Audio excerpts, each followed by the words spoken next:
ओम नमो सया सब सिद्धाणम। ओम नमो सया सब सिद्धाणम। ओम नमो सया सब सिद्धाणम। सर्वप्रथम श्रमण संस्कृति के अमर देवता, पुरुषार्थ के प्रतिपादक आराध्य प्रभु महावीर के चरणों में कोटि कोटि वंदन। तत्पश्चात प्रतिपल वंदनीय मम आराध्या पूज्या गुरुनी मैया के चरणों में मेरा भाव भरा वंदन। पाठ पर विराजित श्रमणी गौरव प्रवर्तनी डॉक्टर श्री चंदना जी महाराज साहब के चरणों में मेरा भाव भरा वंदन। विश्व के समस्त ऊर्जा पुरुषों के चरणों में शत वंदन। धर्म सभा में उपस्थित भाइयों एवं बहनों, आज कितने महापुरुषों का जन्मदिन मना रहे हैं? हाँ, 3 का जन्म। वापिस बोलो।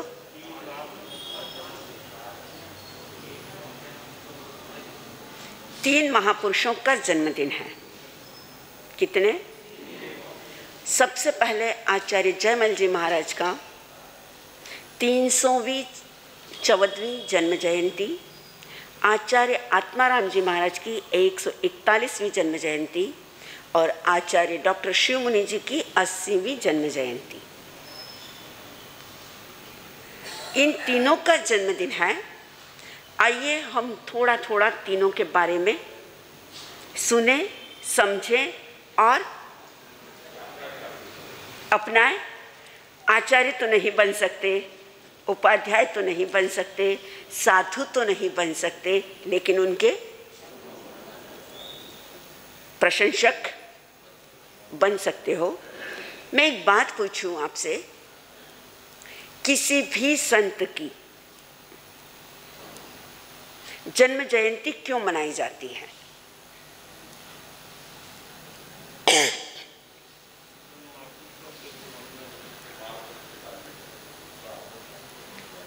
तीन शब्द हैं आपके सामने: जन्म कल्याणक, जन्म जयंती एंड बर्थडे पार्टी।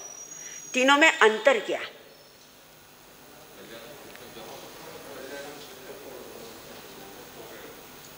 भाई तीर्थंकर का है या किसी का है, इससे मुझे कोई लेना देना नहीं।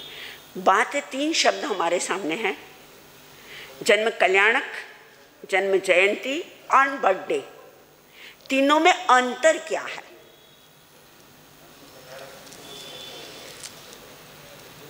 जन्म कल्याणक शब्द का अर्थ क्या? जो कल्याणकारी है, जो हितकारी है, जो कल्याण करने वाला है और कराने वाला है, जिसका पुनः माता के गर्भ में आवागमन नहीं होगा, उसी का जन्म कल्याणक मनाया जाता है।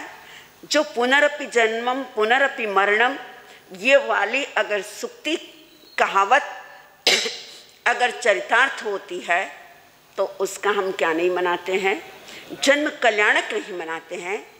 जब किसी तीर्थंकर का माँ के गर्भ में आवागमन होता है, जब किसी तीर्थंकर का जन्म होता है, जब किसी तीर्थंकर का दीक्षा कल्याणक होता है, केवल ज्ञान और निर्वाण कल्याणक होता है, तब नारकी के देवताओं को भी वेदना से कुछ रिलैक्स मिलता है, कुछ पलों के लिए, कुछ सेकंड के लिए एक शांति। जैसे आप बहुत भट्टी के पास बैठकर आदमी तप रहा हो गर्मी के मौसम में और बहुत घबराहट हो रही हो, या राजस्थान में जा रहे हो और बहुत जोरों से प्यास लगी हो, वहाँ एक घुट पीने के लिए पानी मिल जाए, या भट्टी के पास बैठे हुए आदमी को अगर पंखे की हवा मिल जाए या कूलर मिल जाए, या थके हुए आदमी को झाड़ के नीचे 2 पल विश्राम करने के लिए जगह मिल जाए, या बिछड़े हुए बच्चे को अपनी माँ मिल जाए, तो बोलो कैसा लगता है? एक शकुन, एक शांति, एक खुशी, एक आनंद, एक प्रसन्नता। ठीक ऐसे ही जब किसी तीर्थंकर का जन्म होता है किसे रिलैक्स मिलता है? नरकों में जहाँ अनंत वेदना, अनंत पीड़ा, वहाँ उन प्राणियों को भी एक शांति मिलती है। और जो माँ के गर्भ में आया है वह अब वापिस किसी माँ को पीड़ा देने का काम नहीं करेगा।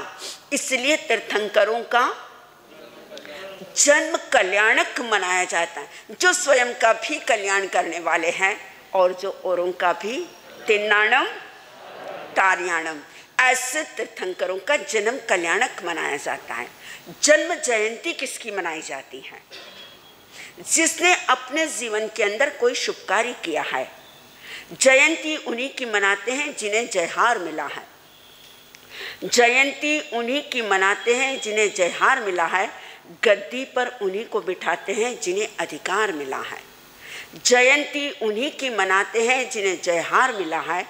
गद्दी पर उन्हीं को बिठाते हैं जिन्हें अधिकार मिला है। इस जीवन के सफ़र में न जाने कितने मिले और बिछड़े, इस जीवन के सफ़र में न जाने कितने मिले और बिछड़े, याद उन्हीं को करते हैं जिनसे कुछ प्यार मिला है। कवि कह रहा है जयंती महापुरुषों की मनाई जाती है। जन्म जयंती महापुरुषों की, जन्म जयंती महापुरुषों की हमें वह नसीहत देती है, उन्हीं जैसा जीवन बना लो, उन्हीं जैसा जीवन बना लो, यह नव संदेशा लाती है। कवि कह रहा है संतों की जन्म जयंती मनाई जाती है क्योंकि जो समाज के लिए, जो देश के लिए, जो राष्ट्र के लिए, जो जिन शासन के लिए कुछ करके गए, जिन्होंने स्व कल्याण के साथ जिन्होंने क्या किया है, पर कल्याण भी किया है। सर्वजन हिताय और सर्वजन सुखाय, जिन्होंने अपने आप को समर्पित किया। तो हम क्रम से चलें। सबसे पहले याद कर लें किसको? जयमल जी महाराज को।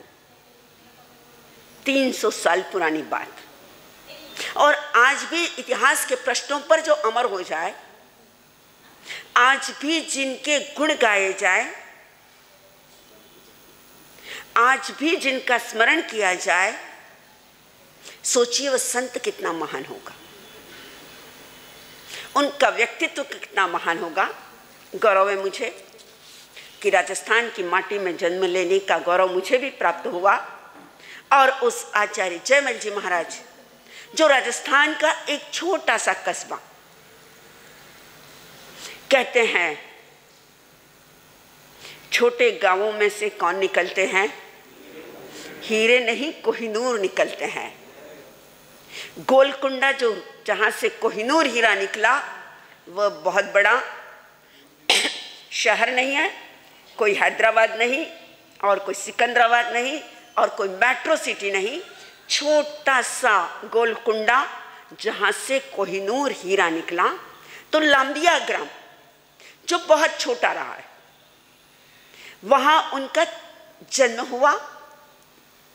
और जन्म के साथ कुछ माँ के संस्कार, कुछ पिता के संस्कार, धार्मिक प्रवृत्ति कि अगर पता चल जाए कि गांव में महाराज साहब हैं तो उनके क्या सुनना। बहुत अच्छी बात कही, मुझे बहुत अच्छा लगा आपका कि गांव में अगर संत रहे तो क्या सुनो? जिनवाणी सुनो। और जिनवाणी अगर कोई सुनता है तो वह कुछ न कुछ क्या करके जाएगा। अगर किसी बर्तन में घी भरा और घी खाली कर दिया, किसी बर्तन में मिठाई भरी और पूरी मिठाई खाली कर दी, फिर भी बर्तन में घी का चिकनास और मिठास रहेगा। आप यहाँ सब कुछ छोड़कर चले जाओ सुनी हुई बात, लेकिन कुछ तो कुछ आपके दिमाग में ज़रूर रह जाएगा। खाली यहाँ से कोई जाता नहीं। ये दर ऐसा है, ये दहलीज ऐसी है, ये दरबार ऐसा है कि यहाँ कुछ न कुछ तो क्या करके जाता है, आदमी लेकर जाता है। पहुँच गए संत भूधर जी महाराज, आचार्य भूधर जी महाराज के दर्शन के लिए। संतों के दर्शन जीवन का दर्शन, संतों का दर्शन सम्यक दर्शन। मैं नहीं कह रही हूँ, इतिहास गवाह है। संतों का दर्शन दिग्दर्शन। दर्शन किए, प्रवचन जारी था, और प्रवचन संत कभी सोचकर नहीं देता, उसका अपना प्रभाव होता है। जब जैसा समझ में आए वह अपना बोध देकर खाली होता है। दे रहे थे भूधर जी महाराज प्रवचन, और संयोग प्रवचन का विषय सुदर्शन। सुदर्शन का प्रवचन क्या सुनना, एक जीवन का दर्शन। प्रवचन सुना और प्रवचन सुनने के बाद आचार्य भूधर जी महाराज के चरणों में प्रार्थना की, विनंती की और मन में संकल्प लिया, मैं किसका पालन करूंगा? ब्रह्मचर्य व्रत का। और जिसकी क्या हो चुकी है? शादी हो चुकी है, और शादी के बाद अभी पहला गुना क्या बोलते हैं मुझे नहीं पता, क्योंकि मैंने क्या नहीं की है। बहुत अच्छा कि आप जैसे दलदल में मुझे फंसने का दुर्भाग्य नहीं मिला, मौका नहीं, दुर्भाग्य नहीं मिला। सॉरी, आप जिसे सौभाग्य कहते हैं मैं उसे क्या नहीं कहती, सौभाग्य नहीं कहती। जो पत्नी लाछा के बंधनों में बंधे जरूर थे, लेकिन फिर भी एक व्रत की भावना, मन में संकल्प लिया ब्रह्मचर्य का पालन करूंगा, और आकर मां को कह भी दिया, मां मुझे दीक्षा लेना है। मां ने अनुमोदना जरूर की, प्रशंसा जरूर की, लेकिन बोलती है बेटा अभी तेरी क्या हुई है? शादी हुई है। और पत्नी भी चाहती थी कि ये जल्दी से दीक्षा ना ले, लेकिन वैरागी वैरागी होता है। वैराग्य जब भीतर से जगे तो उसकी खुशबू बाहर तक आती है। वैराग्य जब मन के अंदर आ जाए, आत्मा गवा देती है और शरीर गवा देता है। उठने वाला हर कदम उसका वैराग्य का और बोध पूर्वक होता है। संयोग घटनाएं ऐसी होती है कि जीवन के अंदर एक दिया सलाई का काम कर देती है। घटनाएं ऐसी होती है जो मोमबत्ती का काम कर देती है, और घटनाएं ऐसी होती है जो पर्वतों को फाड़कर निर्झर की तरह निकल जाती है। एक घटना,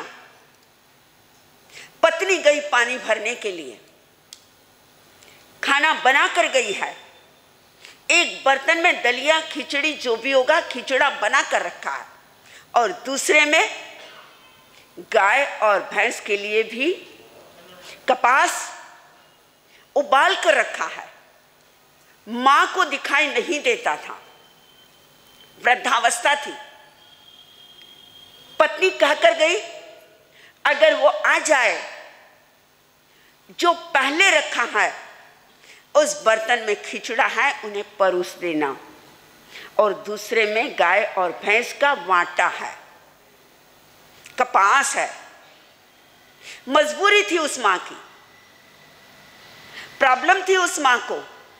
बेचारी को क्या नहीं होता था, दिखाई नहीं देता था, लेकिन जिसकी थाली में आ रहा था परमात्मा ने उसे क्या दी थी?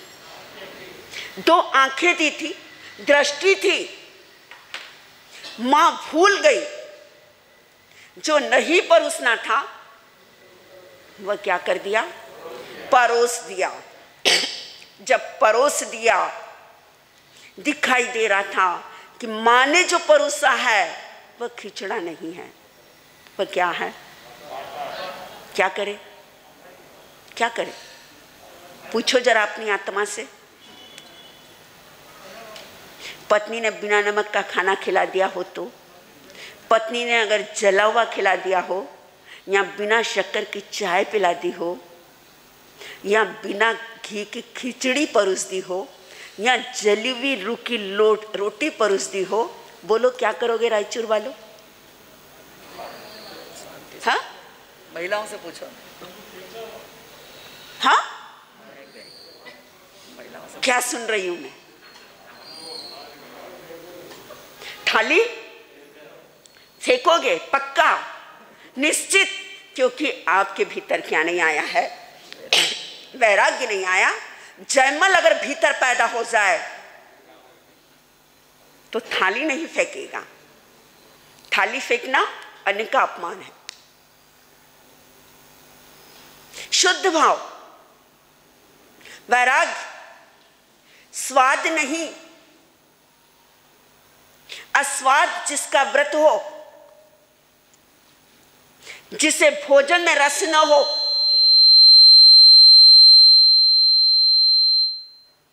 जिसे अपनी आत्मा में रस हो,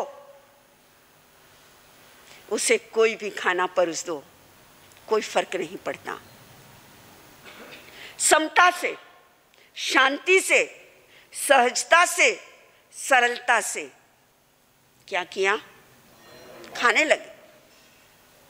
और एक ऐसा स्वाद, वाह!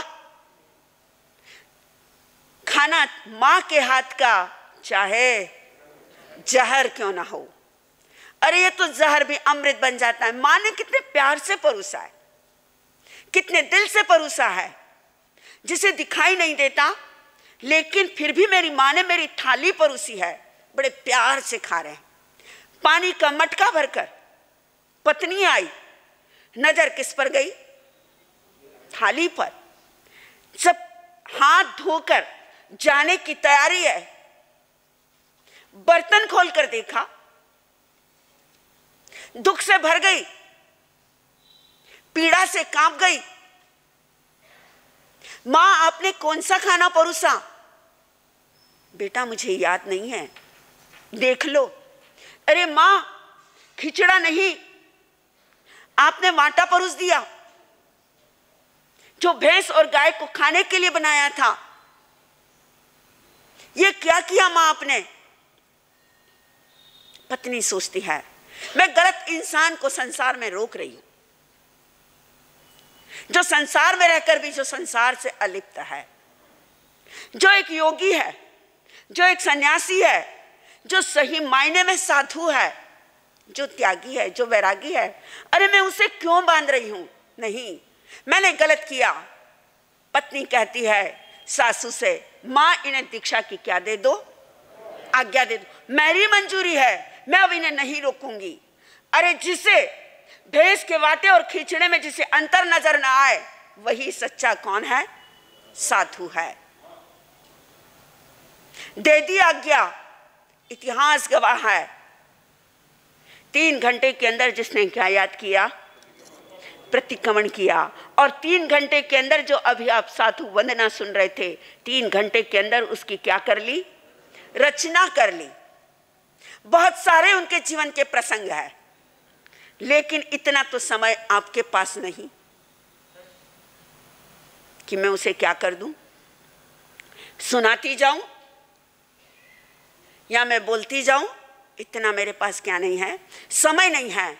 लेकिन आज उस महान संत के जन्म जयंती के अवसर पर, 314वीं जन्म जयंती के अवसर पर, त्यागी, तपोनिष्ठ, वैरागी, संयमी, एका भवतारी, जो एक भव करके कहां जाने वाले हैं? मुक्ति में जाने वाले हैं। ऐसे आचार्य जयमल के चरणों में मेरा क्या है? नमन है। आचार्य जयमल जी महाराज के बाद श्रवण संघ का गौरव, श्रवण संघ का सद्भाग्य, जिसे आत्म जैसा आचार्य मिले तो कभी जिसे आनंद मिले, तो कभी देवों का इंद्र देवेंद्र मिले, तो कभी महादेवों का देव शिव मिले। ऐसे श्रवण संघ का प्रथम आचार्य कौन? आत्माराम जी महाराज। संघर्ष जिनका जीवन हो,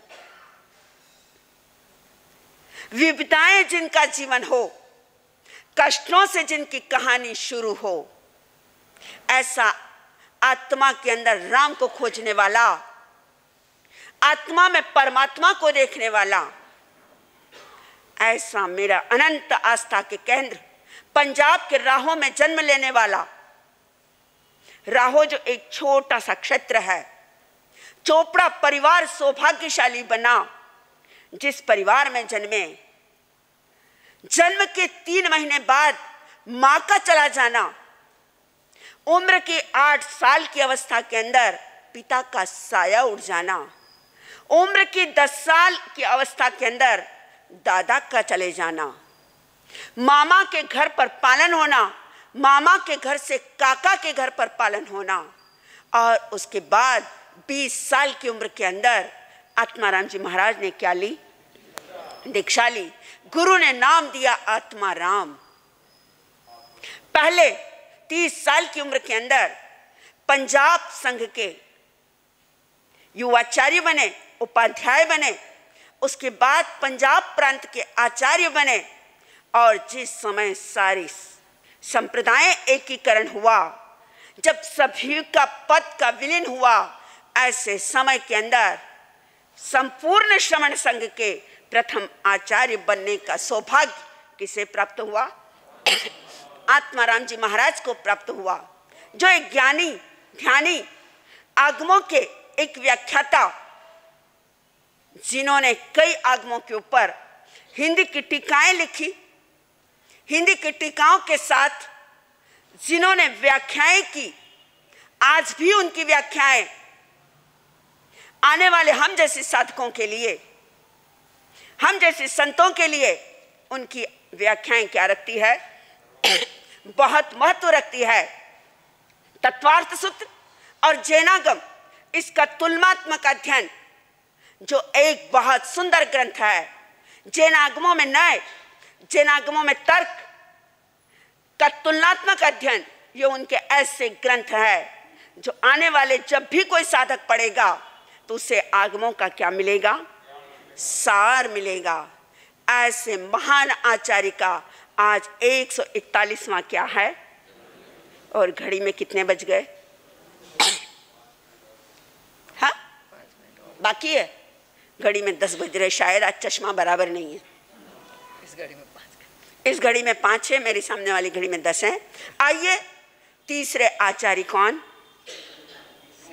आचार्य डॉक्टर शिवमुनि जी। महावीर की तरह, ध्यान से सुनना, महावीर की तरह 28 साल की उम्र में वैराग्य आया, जो अपना अध्ययन करता रहा 28 साल की उम्र तक। पंचकुला विश्वविद्यालय से जिसने पीएचडी की डिग्री हासिल की, और 28 साल की उम्र में जब पिता और मां से कहा मुझे संयम लेना है, मुझे दीक्षा लेना है, एक संपन्न, एक समृद्ध परिवार, पिता ने उसे आउट ऑफ इंडिया घूमने के लिए भेजा। उस युवा को कि चेंज ऑफ माइंड, वैराग्य उतर जाए, घूम कर आए, और आने के बाद अपना संकल्प दोहराया, मुझे आपको भी अगर भेज दे घूमने के लिए। वाह, क्या जवाब दिया! 100% कहा कि महाराज कहीं नहीं करा, वापिस नहीं आवा, लेकिन मुझे तो नहीं लगता है कि आप ऐसी जगह पर जाओगे घूमने के लिए। बोलो, जाओगे गोवा? नहीं? कोई गया कि नहीं गया? जरा हाथ ऊपर कर दो। गए? बहुत जने गए, सब जने गए। नैया किसकी डूबी? बोलो, मेरी जाने वाले की? ये तो नहीं कहूंगी, लेकिन जाने के बाद, पूरा विदेश घूमने के बाद, 25 से 30 कंट्री में जाने के बाद, फिर भी वह युवक बोलता है मुझे दीक्षा लेना है। 30 साल की उम्र में जिसने दीक्षा ग्रहण की, उस समय के श्री ज्ञान मुनि जी महाराज के पास संयम ग्रहण किया। संयम ग्रहण करने के पश्चात आगमों का अध्ययन करके राजस्थान से महाराष्ट्र पहुंचे। सम्मेलन का शुभ संयोग आया। 1987 में समाज ने उसको हिनूर को परखा। आचार्य आनंद की उस दृष्टि ने उसे कसौटी पर कसा और परखा, और उस समय एक निर्णय लिया गया। आचार्य देवेंद्र मुनि जी महाराज श्रवण संघ के उपाचार्य बने, और आचार्य शिव मुनि जी महाराज श्रवण संघ के क्या बने? युवाचार्य बने। और 99 के अंदर जब आचार्य देवेंद्र मुनि जी महाराज का स्वर्गवास हुआ, यह भी कहूँ एक श्रवण संघ का दुर्भाग्य था कि बहुत कम 7 साल का समय सिर्फ आचार्य देवेंद्र मुनि जी का शासनकाल हमें मिला, जो श्रमण संघ के एक गौरवशाली आचार्य थे। लेकिन 99 में जब मई महीने के अंदर वे गुजरे और युवाचार्य शिवमुनि जी महाराज को क्या दिया गया? आचार्य पद दिया गया। एक हम इतिहास में पढ़ते हैं, एक वह शिव था कि जब समुद्र का मंथन होता है, देवों ने अमृत पिया और शिव शंकर ने क्या पिया था? मनुज दग्ध से दनुज रक्त से अमर सुधा से जीते हैं, लेकिन हलाहल भव सागर का शिव शंकर ही पीते हैं। ऐसे ही आचार्य शिवमुनि जी महाराज के बारे में मैं कह सकती हूँ, जो दुनिया का विष पीकर भी दुनिया के लिए क्या उगलता रहा? संसार द्वेष की आग में जलता रहा, संसार द्वेष की आग में जलता रहा, पर तू अपनी मस्ती में चलता रहा। संसार द्वेष की आग में जलता रहा, पर तू अपनी मस्ती में चलता रहा। दुनिया का विष निगल करके भी, दुनिया का विष निगल करके भी दुनिया के लिए तू अमृत उगलता रहा। ऐसे आचार्य शिवमुनि जी महाराज, जिनका आज 80वां जन्मदिन है और जिन्होंने अपनी ध्यान साधना से सभी आचार्यों में आज अपनी अलग क्या पहनाई है? एक पहचान बनाई है। गौरव है इस श्रमण संघ को कि जिन्हें एक ऐसा आचार्य मिला जो अपनी साधना के द्वारा सिर्फ जो यही कहते हैं, मैं एक आत्मा हूं, मैं एक शुद्धात्मा हूं, कुछ भी मत देखो, सिर्फ किसे देखो? खुद को देखो। और सरलता, जिसके लिए मेरे पास क्या नहीं है? शब्द नहीं है, और जिनका आपके यहाँ पर, आपके इसी भवन के अंदर क्या कर चुके हैं? युवाचार्य बनने के पश्चात जो क्या कर चुके हैं? चतुर्मास कर चुके हैं।